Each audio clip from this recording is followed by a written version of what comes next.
Lack of empathy is the hallmark of a labor market without trust. How empathy creates good signal in online environments, and a lack of it distorts data. Hi, my name is Sarah Trumbull. I'm the founder and CEO of the Job Applicant Perspective, the first anonymous user reviews for job ads across the U.S. Think of it like Yelp in a world of professionally managed fine dining with no health department and no FDA. I make this video blog post as a level of go-to-market awareness for the paradigm shift that I'm driving at, as well as, public service for all the gaslighting out there.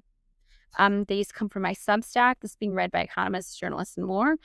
But I put them on video because also, different strokes for different folks. People intake their information in different fashions. I'm an independent scholar, a structural systems theorist, and I bridge gaps between labor market economics, sociology, and a little bit of psychology and systems theory. So as an independent scholar, I'd say that I'm also a big fan of the work of Daniela Mestnak-Young. I am proud of the work that I do, and I think it's meaningful and valuable, but I encourage you to engage with it in terms of falsifiable data and evaluate it using your own discernment as well, because it's important. But yeah, I'm going to keep going because I'm really excited about what I'm doing, and I'm absolutely passionate about this. I can do this from, the given work like game theory, from traditional economics like Bonhoeffer and Akerlof, and I can do it from some of my own. So what we're talking about today is a lot more along the line of systems theory and information theory. But yeah, let's get started. The new invisible trap. The modern internet hums with noise, posts, reactions, duets, arguments. Everyone's talking, fewer listening. We call this engagement, but what it really is more often than not is the industrialization of disconnection. It's a trap so seamless it feels like freedom, a system that rewards entitlement to ease and performance and punishes perception. Everything about online life looks social until you realize how easy it is to participate without perceiving anyone at all. You can react to faces you've never seen, rage at voices you've never heard, and praise people who never existed. How do we then tell the difference between a builder designing platforms and services to solve our problems and one designing them to profit from keeping those problems alive? Who this is for? It's for founders building systems that touch real people and forgetting those people are the system. For economists who understand empathy not as sentiment, but as the infrastructure of market trust. For policymakers wondering why participation rises while public trust collapses. And for anyone who's ever screamed into an online void and realized the echo was algorithmic. If you've ever asked, why does it feel like we're talking more but understanding less? This is for you. Empathy as information infrastructure. Empathy is not a soft skill. In human systems, it functions like a social nervous system. It lets individuals register impact, adjust behavior, and share real signals without penalty. This is not unlike if you broke a wrist, the pain would alert you to do something. Empathy is just signal from your social nerves. It's transmission layer for social engagement. Online markets don't fail then because technology can't carry data. They fail when people decide it's safer to distort it. Technology as the pipes, empathy as the reason anyone puts true data into them. When empathy exists, vulnerability then becomes possible.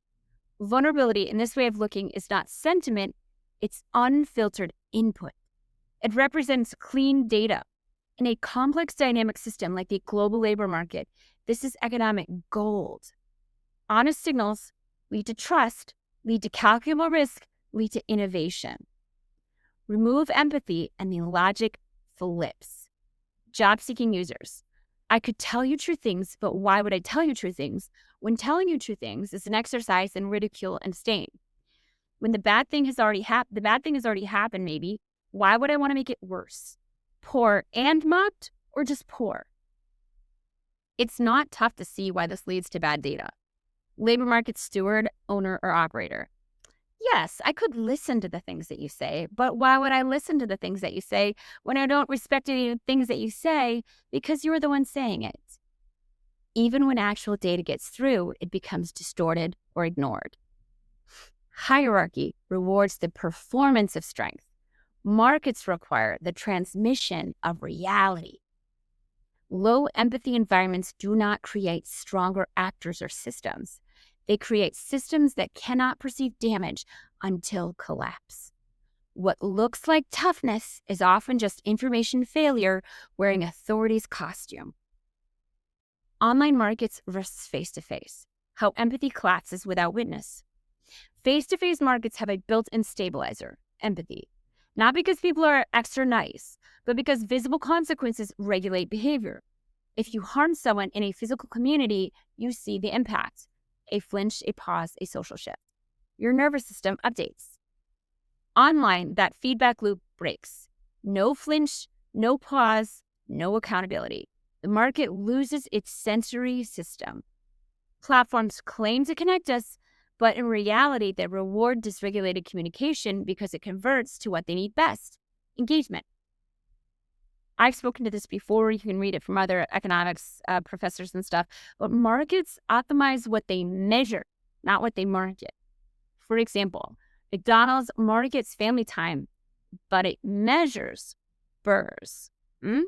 Measures burgers sold. Social platforms market connection, but they measure engagement. And that's a different thing. And that's where you're starting out with marketing of, family pictures, and you end up with true social and all sorts of dramatic things happening. That's because they measure engagement, not connection. Outrage drives engagement faster than reflection. In a physical world, outrage risks a punch or social reckoning. Online, it risks nothing. And so it scales. Where there is no real friction for lack of empathy, distortion becomes profitable. Hiring platforms are a professional version of the same dynamic. Hiring doesn't use open aggression like political media. It uses polite silence, which is simply a quieter form of emotional dysregulation, social abandonment. Instead of, we don't want you, it creates perform positivity while in economic isolation, and don't disrupt the illusion that success equals worthiness. Nobody instructs this norm. People absorb it by watching others perform. #gratefulness, #resilience, #every lesson counts. While silently drowning in rejection, the system trains emotional suppression, reputational fear, algorithmic conformity, and the anxiety does the enforcement. What emerges at scale is amplified superiority, status displays dominate over accuracy or reciprocity. Digitized deference, users perform compliance to remain eligible, not real humanity. An erasure of witness, no shared seeing, no social closure, no mutual recognition. In a hiring dynamic online, there's only authority witness, not peer witness. And given that people are receiving hundreds or thousands of applications for one spot, it's often authority rejection. Without peer witness, empathy has nowhere to be fostered. With mindless auto-rejection, no. Or abandonment, ghosting, and no peer empathy, vulnerability disappears. Without vulnerability, honest signals vanish. A market cannot function without true signals. It becomes a simulation. Motion without resolution, engagement without exchange. Platform logic equals efficiency without emotional bandwidth. Efficiency without empathy creates profoundly distorted data. Distorted data creates false signals. False signals create false hierarchies. The result is not value, it's theater. The signal chains as I see them. Functional markets are empathy to vulnerability to honest signals, trust, risk, and innovation. Collapsing digital markets, no empathy, erasure of witness plus superiority plus deference, they're all coming together. Defensiveness, performance, no trust, system failure. This is not drama. This is information theory. Empathy is a data integrity function. Markets are signal environments. Break signal integrity, you break the market. Ghost economies as proof of collapse. Online marketplaces have become breeding grounds for a new kind of snake oil salesman. When performance is so easy, trusting the appearance of power is not safety. It is a recipe for disaster. We see it everywhere. Ghost housing, ghost securities, and critically, ghost jobs. These are markets that look functional, but exchange no real value. They are listings with no substance and communication with no connection. Digital simulations generating motion without resolution. This is George Akerlof's market for lemons theory in action, where bad signals drive out the good. The consequences are abstract when the product is a widget, but they are devastating when the widget is human survival, and the alternative is homelessness. The scale is staggering. Surveys show 39% of hiring managers admit to posting fake job listings, according to Newsweek. In Why Is It So Hard to Find a Job Now?, researchers estimate up to 21% of job ads are likely ghost jobs. One media report found 62% of recruiters posting ghost listings did so in part to make workers feel replaceable. This came from The Independent. The online labor market is very much a supermarket that profits via hiding the food from its hungry customers who cannot opt out. It's a series of five-star modern restaurants that, above all else, cannot be evaluated by the people who are mandated to eat the food because professionalism? The system deliberately ignores the user experience of the job seeker, which is a dead giveaway to what we're looking at here. If job-seeking users were a product, which they are not, any efficient market would want to understand their user experience to optimize the system. Think of it like a yellow cab, making sure that the cab didn't run around the block 3 times before it got there. If job seekers were stakeholders, which they definitely are, a functional market would prioritize their experience, as meeting a stakeholder needs is the entire purpose of the market itself. Instead, the message to the supply side, the workers, is a punitive, quiet, or else something unfortunate could happen to your career. This is not a market governed by supply and demand at all, which makes it very much not a market. Beyond the overwhelming lemons problem, the embodied refusal to understand the workforce's experience absolutely implies just how profitably inefficient their bad experience must be. After all, chefs who make great food, who are proud of their food, are never defensive about their diners describing the meal. They just aren't. We know this. The counterweight, trust as a market engine. In my unofficial first principle style, I arrive at a pretty classic economic truth that others have also articulated. A market with trust has feedback loops that make data accurate. In the field of economics, this is relatively equivalent to me actually discovering that 1 + 1 = 2. Did you know? But here's the online update. Respect for vulnerability in an online environment is not a moral add-on. It is what gives the system structural integrity. Without it, platforms substitute compliance for connection, creating motion without progress. I really think this is so applicable to almost all transactional markets. Yeah, but especially in the labor market. Think about the difference between the community connection on gaming platforms and the gladiator pit in the labor market right now. The stories we do not tell are the people we do not protect and the people a market does not profit. An online platform whose metric for value is engagement gets engagement from its users and or its customers. An online platform whose metric for value is trust gets resolution for its users. The fix for the online hiring market is both radically innovative and breathtakingly classic, all at the same time. Treat the job market like all other online markets, as if it is an economic market with all the same rules. A market is a market, is a market, is a market. It's a market. It just is. It is. Job seekers need an online labor market with user reviews for the job ads that are coming to the market to spend time purchasing.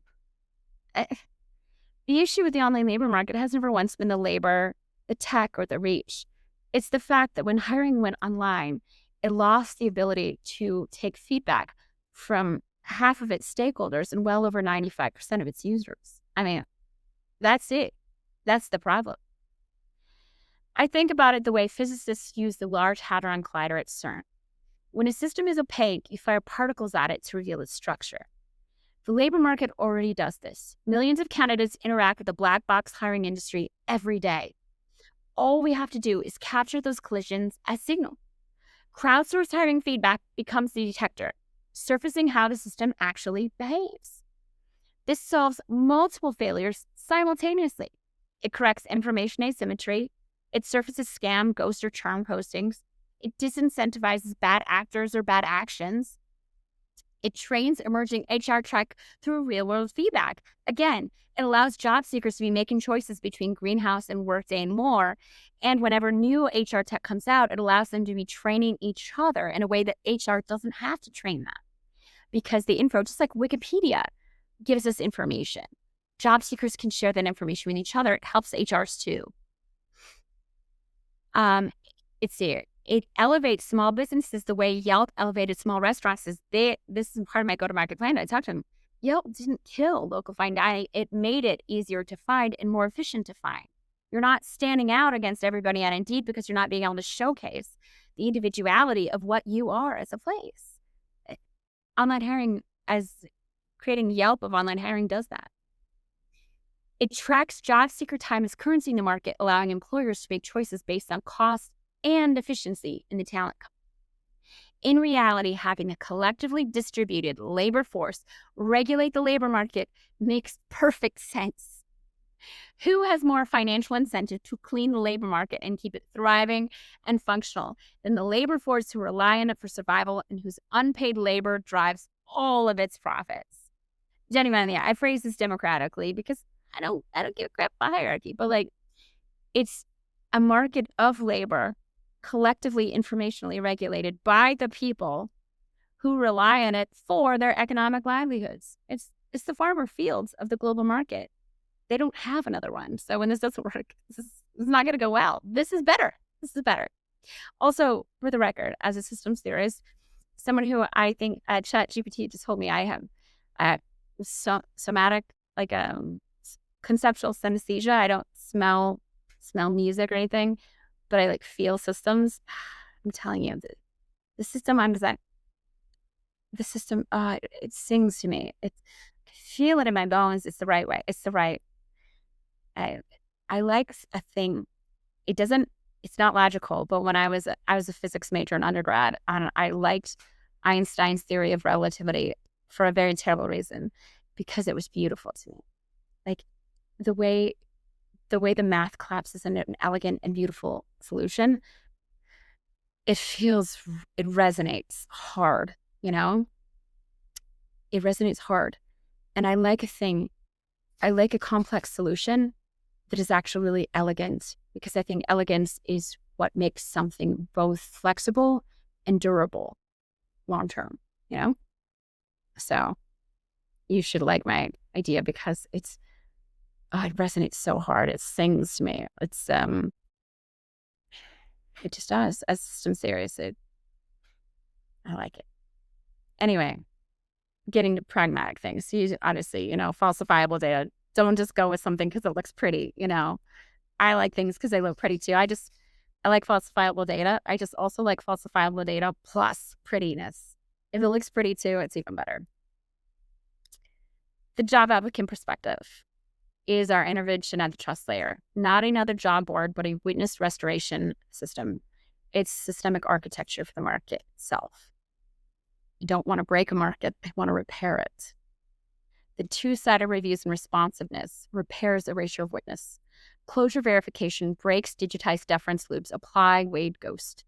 Narrative feedback dilutes amplified superiority with reciprocal evidence. Example, a job seeker applies to marketing manager remote at TechCore. 3 weeks later, silence. 3 weeks, 5 weeks, whatever it is. On TJAT, they leave a review. Responsiveness, no response after 5 weeks. Process clarity, job description didn't mention 3-round interview process mentioned by other reviewers.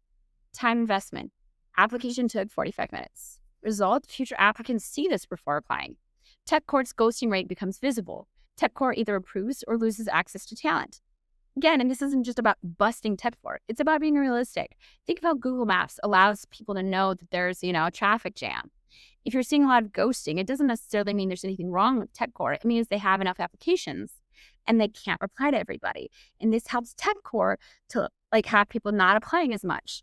And it helps applicants to save time. Everybody wins, I think of the job market a bit like you're choosing a movie. You don't know if the movie's going to last 2 weeks, 2 months, like 2 hours, 2 weeks, 2 months, never start, or be identity theft. And once you have actual reviews, you do, and you can make better choices for what you have time to apply for. I'm not trying to tell you what it's like to work somewhere. I'm trying to tell you what that hiring process looks like. Better matching and efficiency, more signal, less noise, measurable trust gains. Trust is a collective asset, not a vibe. You can check the research. I will add some below. I will butcher everybody's name, but I'm using people like Agerlof, Granabetter, Goffman, Hochschild, Collins, Gillespie, and more. There's a lot of great economists out there who've written a lot of great things about the future of work, labor market, and platform economics. So my own work, these academically oriented white papers that I will link on OSF, CNITO, and SSRN, touch on much of what is referenced above. They're organized around online hiring plus some original economic system theories of my own, which is what I've been talking about here. I hadn't found anybody who talked about empathy as intellectual infrastructure for online platforms, but got to start somewhere. Included are breakdowns for how I see interlocking trust architecture developing with funding. Yeah, I did that too because I do risk from all angles because I'm aware of the magnitude of the shift that I'm driving at. And so I understand why people would be nervous. It's rational. Of course they would. But in general, I think no one can build a better future without blueprints to imagine what it could look like. And I look at myself like a system architect, an architect. In general, the inversion of strength. We've mistaken control for intelligence and detachment for strength. But empathy, the capacity to hear uncomfortable patterns without collapsing, is not a liability.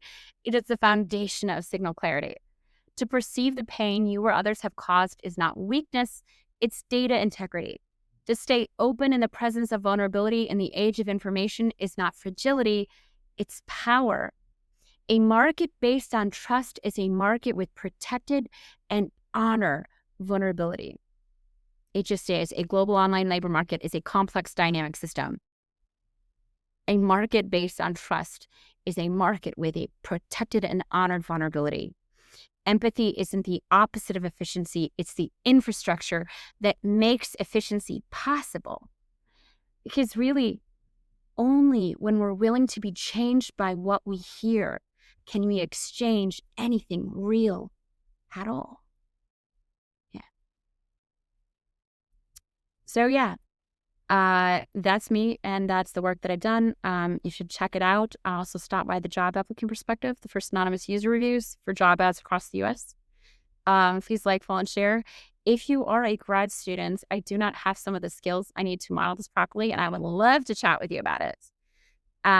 If you're in economics, systems theory, or more, I am looking into getting my PhD and that sort of thing, but it takes time, and driving a paradigm shift keeps one busy and stuff. But I don't know, man. I think I'm dropping economic bangers here, left and right. So yeah, it could be great.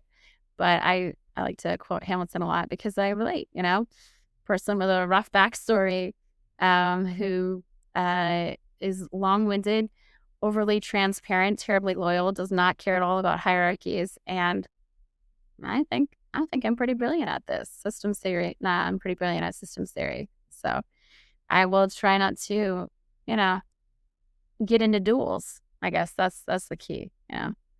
But I think it's important. And yeah, I hope you'll stop by because I think it could be fun to do something interesting in the labor market, As people say it's revolutionary, but I don't know, man.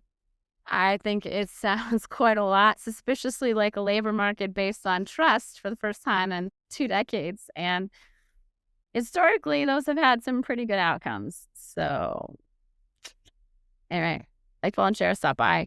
Let's do something interesting, It's not like 2025 has been boring, right? Let's find something fun. Have a good one. Thanks. No, don't. Gotta stop it early.